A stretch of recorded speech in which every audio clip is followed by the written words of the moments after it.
town of Tullow in the River Slaney in County Carlow, the Johnson family have followed the craft of tailoring for 150 years. Today, the third generation, Tom, and the fourth generation, Michael, continue to practice those inherited skills and to keep them very much in touch with the fashions and demands of the world we live in.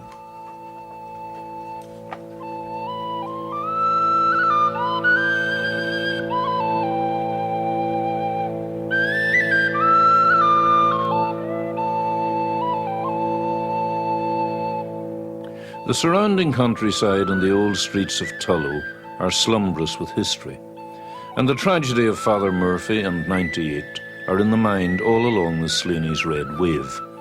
With a less tragic connotation, rural traditions and traditions of craft and carefulness linger in these streets. It's the sort of town that Thomas Hardy would have rejoiced to write about.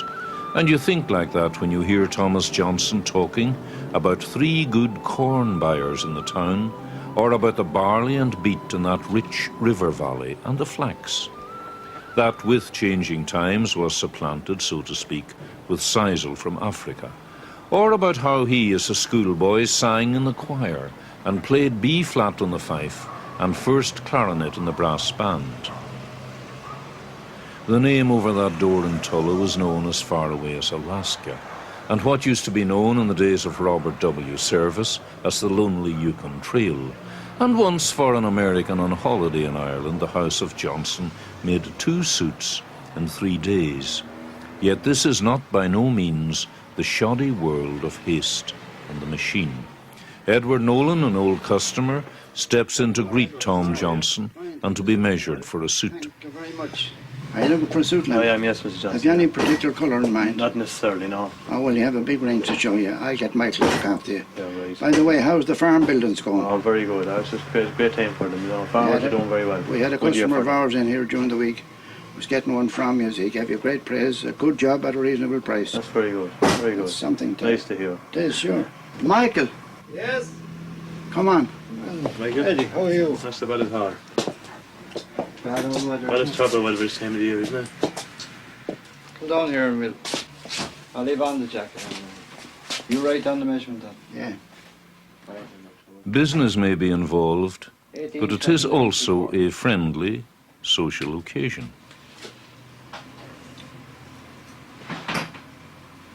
Eight and a quarter. Well, it's a nice piece of tweed, twist worsted. Heavy down, Michael, isn't it?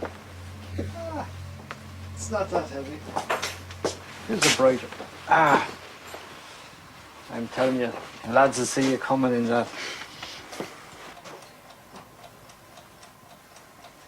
Here's your conservative type suit. Yeah.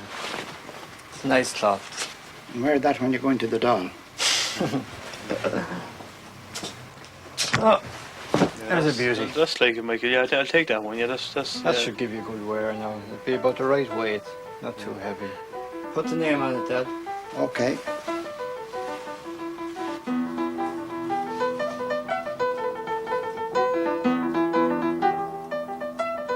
Tommy McCall has been with the Johnsons for many years.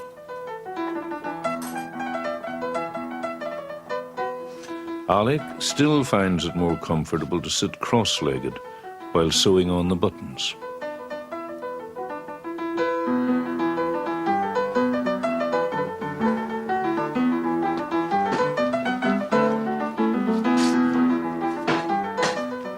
Once the measurements have been carefully noted, the pattern is made up. It will be pinned onto the material to be cut.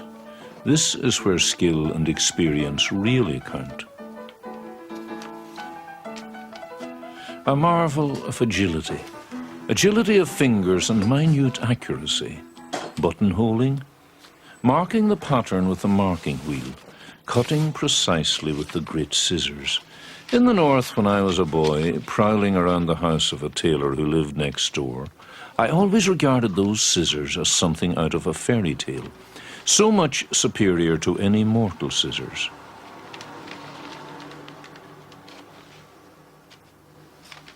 Michael Johnson's great-grandfather's shears are in the museum in Enniscorthy. 3 generations of us, Tom Johnson will tell you, all worked together here. I remember my grandfather at work, who never used a machine. He died at 87, my father at 83. All his cousins and uncles were in the tailoring too. I don't think there was e'er a family with such a record in the tailor trade. My father was the first merchant tailor in Tullow. Before that, you purchased your fittings and brought them to the tailor.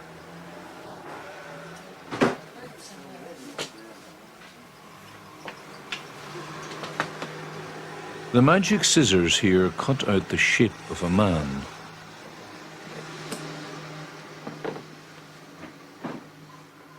Matching pieces. If these details are not perfect, no man would look presentable or feel comfortable in his clothes.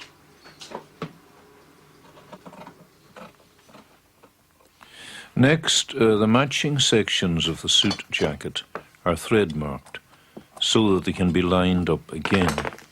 This operation must have charmed the children, watching journeymen tailors in old country houses in the days of our grandparents and beyond.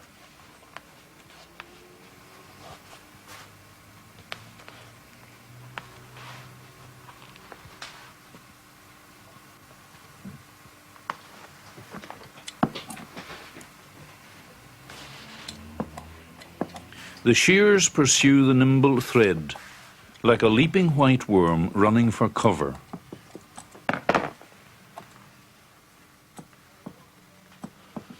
The wonder of that earlier age was that the children of the house, any farmer's house, and not only the gentry, were allowed to stand at a respectful distance and see their own clothes being made right before their eyes, even if it was only cut-downs being made from their father's or elder brother's clothes. Clothes were more personal, because they were, you might almost say, family heirlooms. The clothes brought home from any shop in the city today, all on the same plan for all young people, could never be quite the same thing. The basting stitch lays the foundation, you might say, for the skeleton base, and the craftsman and the customer are on the way to the first fit. Buying a bit of steel. Are you buying any steel this winter? So we're continuously buying steel. And every day. Curtains.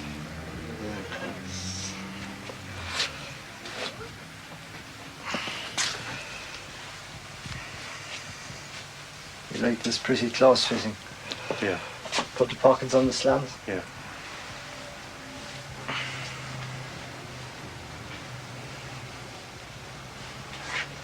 Away you go. Thanks, Michael. Thanks very much. After the first fitting, the skeleton base is ripped apart in preparation for the linings.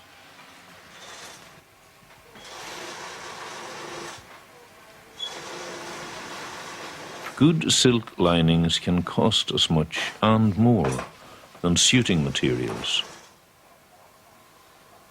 The machine and mass production have made us wearily accustomed to linings that don't last, or that die young while the cloth mourns on without them, to pockets that couldn't for long bear the burden of a handful of threepenny bits. Not so in the house of Johnson.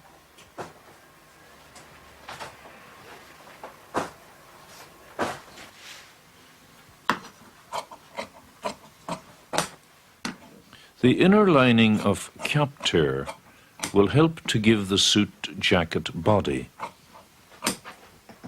Tom Johnson's hands over the years have developed an amazing sensitivity for all kinds of woven material. He started tailoring at the age of 15, his novice hands being tried out by his teachers on a cheap cloth imported from England. At that time there were remade clothes teased from used material selling at £1 a yard, and out of castaway coats the woolen parts would be taken. And after 1914 he remembers wool selling at 2p the pound. Surplus wool was once burned on Salisbury Plain. Every age has its own peculiarities.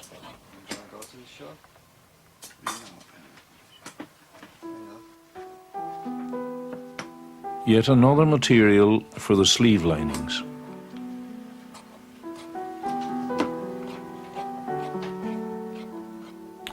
Tom Johnson's diploma. He went to London in 1926 to learn the trade in a famous establishment close to St. Paul's Cathedral. The best naval, military and civil tailors, the most exclusive uniforms, clerical clothing, even mourning suits for choir boys. The place was bombed during the Second Big War, when the raiders were trying to destroy the great cathedral and London's pride. There's a cafe on the site today. +4s were the thing in those days. Michael's diploma, an honours diploma from the London Tailor and Cutter, now takes pride of place.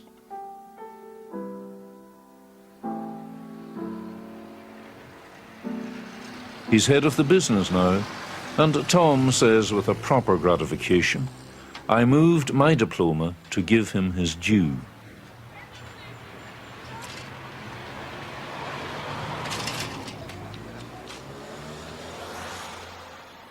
The measuring tape like a stole around his neck, Tom Johnson surveys Bridge Street. They have been 70 years in that street. His grandfather was in Mill Street, and another Johnson took over the business there. When Tom was young, there were 14 tailors in Tullow. He remembers 6 of them, and 3 of them were Johnsons.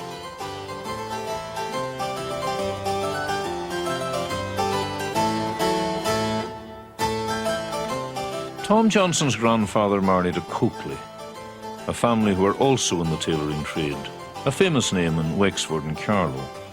Coakley, the great-grandfather, had 6 sons, all tailors.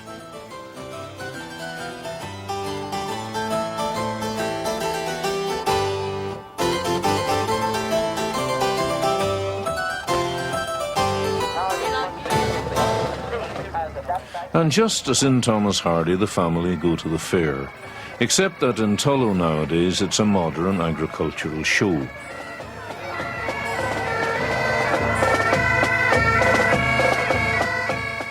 Michael Johnson and his wife Mary have 3 children, Carol and Robin and Nami, the little daughter, all out for the fun of the fair.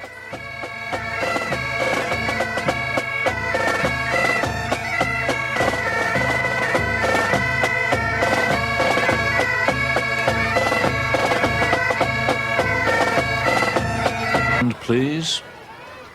The dogs move like film actresses or actors. The patient cattle accept their ancestral destiny as part of the fair, and the children are most interested in the machines.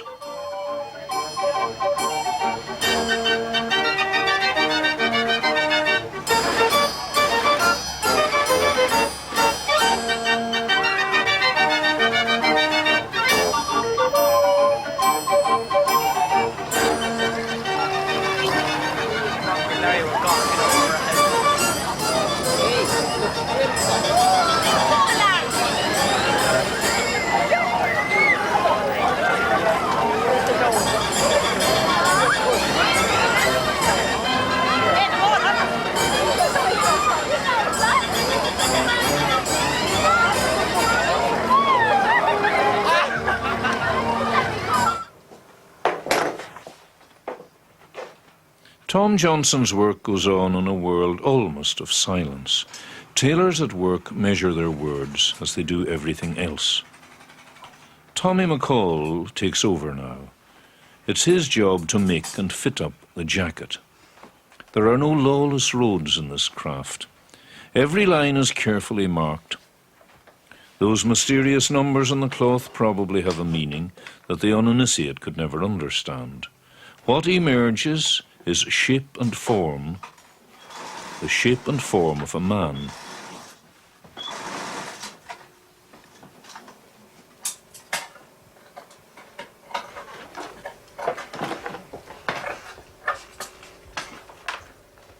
Sundays and holidays and fair days were always good days for business. People had time for a fitting and the talk that went with it. For suits are still made here on the handmade style, and only the barest courtesy is paid to the machines that have taken over the making of the clothes of the rest of the world. Down to the last detail of style and durability, the old ways give greater satisfaction. If a button fell off within 2 or 3 years, Tom Johnson says, you were regarded as a bad tailor.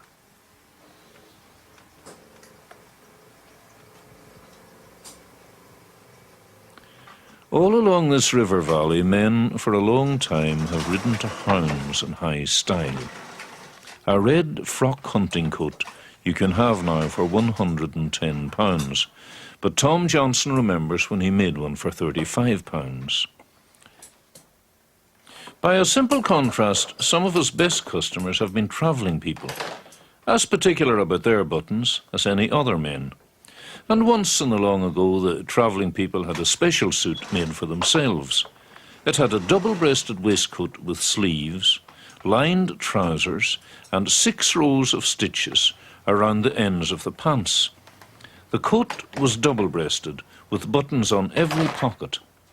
And Tom Johnson remembers 3 corduroy pants selling for 2 and 6pence, 10 old pence each, made by hand, the cheapest, he says, that I ever knew.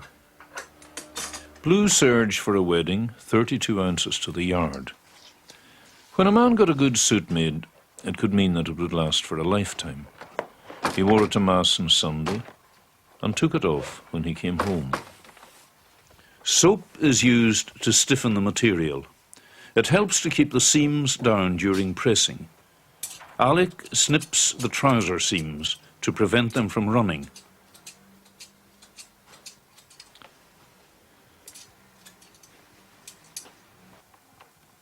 Tom Johnson looks back into a world before anything that showed a sign of wear became a throwaway. Knickerbockers were for young fellows. With a sad resignation, he says, jeans have taken over now. And yet another special scissors, called simply and for obvious reasons, the buttonhole scissors.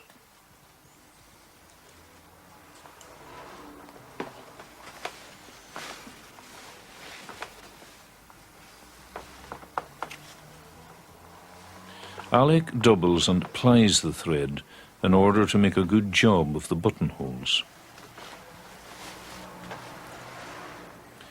As with so many other things in our lives, what made the difference between then and now was not even so much the coming of the machine as the 2 monstrous European wars. In 1914, the RIC pasted up the proclamation in the square, Tom says. Proclamations were going up, lights going out all over Europe. 300 young men went off to Naas to the Dublin Fusiliers. Very few of them returned. Over Tullow, as over many a town, the name of Mons rang like a funeral bell. Scarcities began, prices went up. There was no indigo dye, which the Germans had perfected. There was an indigo serge, and Tom Johnson quotes from an old advertisement, to withstand sun, sea, air, and all climatic conditions. On the day the Second World War broke out, the Johnsons sold 2 suits to 2 brothers for £3.10 each suit. The same suit today would cost £65. And the wartime restrictions made difficult the art of the true tailor. Yet in spite of the deprivation of material, the old skills survived, the old work went on. The careful preparation of facings, the loading of the bobbins, a brief tribute to the machine.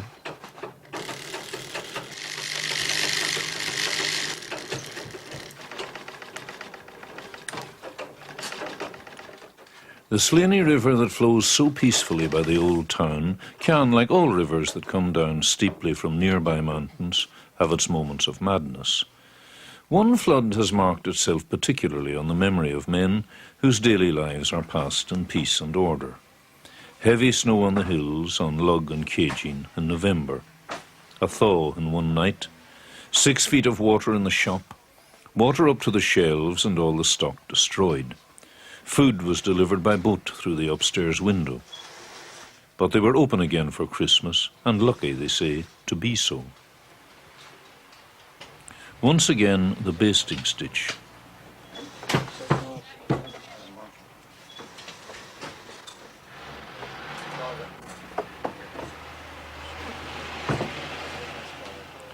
and the weight of the iron sets the crease on the trouser leg.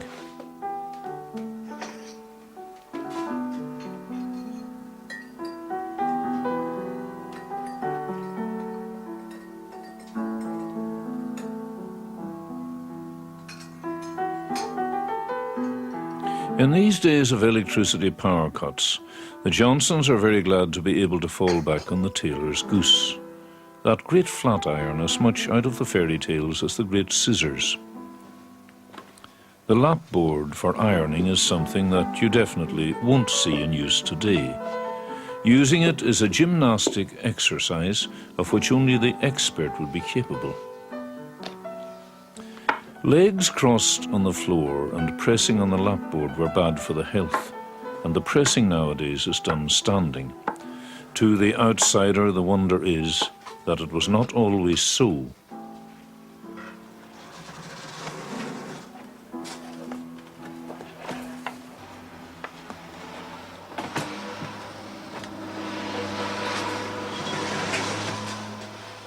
And this, you might say, is the very soul of the machine. All the men that work in unison, Alec, Tommy McCall and Michael.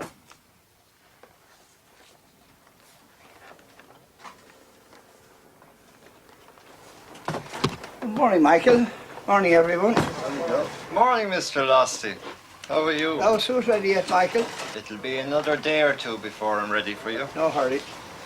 Off on your holidays next week, are you? Oh, yes, looking forward to the holidays now, You Michael. know, these retired men, of course, they have Oh, it yes, easy. yes. Oh, rub it in. Rub it in now. Rub it in now. He's a good hand at that, Ali. Oh, no trouble, Joseph Losty is an old customer and has been coming to the Johnsons for nearly 60 years. Tommy McCall works at the collar, moving it over and back, ensuring that it will fit right.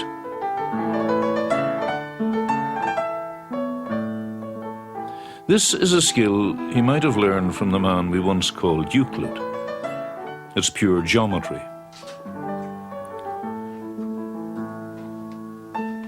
And the sleeve.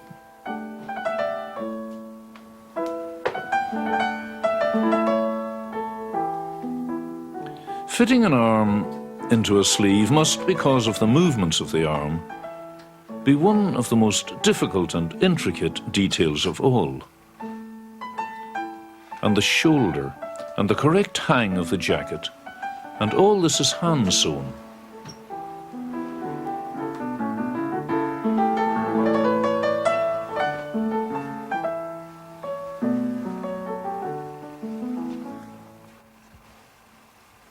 You could have a little bit longer than short. I say You can tighten it there in the waist if you need it.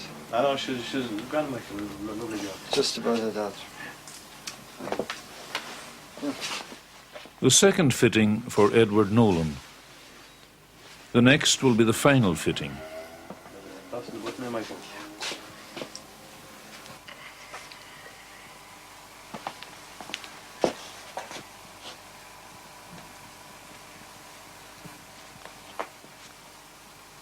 The weather is a bit nicer today, would you think? Everything's aye. Were you working all day? Oh, yeah. No power cut? No power cut, safe days.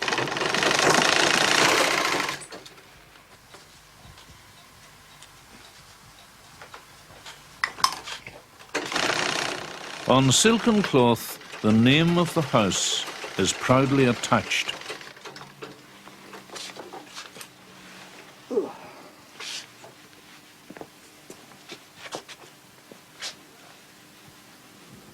And that?